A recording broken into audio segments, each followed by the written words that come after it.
Dear students, ये आज हम देखेंगे statement of affair. Statement of affair क्या होता है? वैसे यहाँ लिखा है स्टेटमेंट ऑफ अफेयर्स मेथड। जैसे आपने डबल एंट्री सिस्टम में देखा कि हम क्या करते थे, अपने अकाउंटिंग सर्कल को ट्रांजैक्शन से लेजर में, ट्रायल बैलेंस से trading profit and loss account बना के बैलेंस शीट तक जाते थे। लेकिन इनकम्प्लीट रिकॉर्ड में हमें प्रॉफिट को कैलकुलेट करने के दो मेथड दिए। एक होता है स्टेटमेंट ऑफ अफेयर्स मेथड, जिसे आप कैपिटल कंपैरिजन मेथड या नेटवर्थ मेथड भी कह सकते, और एक होता है conversion into double entry system. ये जो 2021 और 2 का सिलेबस था ना बेटा, उसके अकॉर्डिंग ये कट हो चुका है, जो ये कन्वर्जन वाला मेथड है। तो अभी हमने यहाँ पे स्टेटमेंट ऑफ अफेयर मेथड करना है। स्टेटमेंट ऑफ अफेयर क्या होता है? बिल्कुल सेम जिससे बैलेंस शीट होती है ना, वैसा ही होता है। According to this method profit are ascertained by comparing the capital at the end and the capital at the beginning of the accounting period. If the capital at the end of the accounting period is more than that at the beginning, with the necessary adjustment, the difference is treated as profit.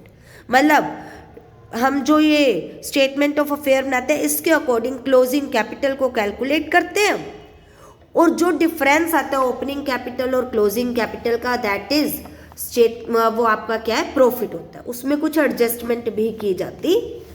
तो इसके लिए आपको सबसे पहले statement of affairs का पता होना चाहिए कि उसमें कौन कौन से आइटम्स आते हैं। तो वैसे तो आप बैलेंस शीट कर चुके हो, तो कोई प्रॉब्लम नहीं आनी चाहिए। As such in order to ascertain profit according to this method, इस मैथड से जब आप प्रॉफिट को कैलकुलेट करना चाहते हो, it is necessary to calculate the capital at the beginning of the year and also at the end of the year. तो यहाँ पे आप कैपिटल शुरू की भी निकालोगे और एंड की भी कैलकुलेट करोगे। Capital at the beginning is calculated by preparing an opening statement of affairs, and similarly capital at the and is calculated by preparing A closing statement of affair. मतलब वर्ष के स्टार्टिंग में जब आप statement of affair बना रहे हो, तो आपके पास ओपनिंग कैपिटल आएगी, और एंड में जब बनाओगे तो क्लोजिंग कैपिटल आएगी। स्टेटमेंट ऑफ अफेयर्स का आप फॉर्मेट देख लो। ये देखो, सबसे पहले इसका फॉर्मेट बिल्कुल सेम एज बैलेंस शीट की तरह ही होता है। Cash in hand, cash at bank, bills receivable, sundry debtors, stock, prepaid expenses, accrued income, furniture. It means यहाँ पे जो भी एसेट से लास्ट हो। हमने ग्रुपिंग एंड मार्शलिंग किया था ना, तो उसी तरह से हमने इन्हें अरेंज किया है। बाकी आपको जितने आइटम दिए होंगे आप उसके अकॉर्डिंग ही करोगे। फिर लाइबिलिटी साइड पे आप सभी लाइबिलिटीज लिखोगे, और जो कैपिटल है, it is the difference between assets minus liabilities. तो इस तरह से आप क्या कैलकुलेट कर लोगे? क्लोजिंग कैपिटल को कैलकुलेट कर लोगे। अब डिफरेंस क्या है बैलेंस शीट और statement of affairs? Double entry balance sheet double entry system में बनाई जाती है। लेजर में जो बैलेंसेस हैं, उनमें उनका आधार क्या है? Double entry system. लेकिन स्टेटमेंट ऑफ अफेयर का आधार क्या है? सिंगल एंट्री सिस्टम, क्योंकि आप इनकम्प्लीट रिकॉर्ड के अकॉर्डिंग एस्टिमेट लेते हो इन सभी आपकी जो भी एसेट्स या लाइबिलिटीज अवेलेबल है। Arithmetical accuracy, the telling of balance sheet proves arithmetical accuracy of accounting books because it is prepared on the basis of trial balance. आपके लिए बैलेंस शीट को टैली करना बहुत आसान है, क्योंकि ये ट्रायल बैलेंस के आधार पर ही बनाई जाती है, तो एक्यूरेसी ज़्यादा है यहाँ पे।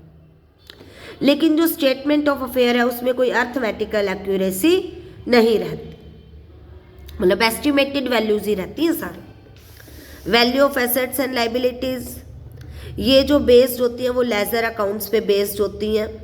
लेकिन जो ये वाली आपकी स्टेटमेंट ऑफ अफेयर्स में एसेट्स और लाइबिलिटीज़ जो दिखाई जाती हैं, वो सिर्फ एस्टिमेट बेस्ड पे होती है, या फिजिकल इंस्पेक्शन, मतलब कि उन्हें देख के अंदाज़ा लगाया जा सकता है कि ये अब फर्नीचर कितने का है।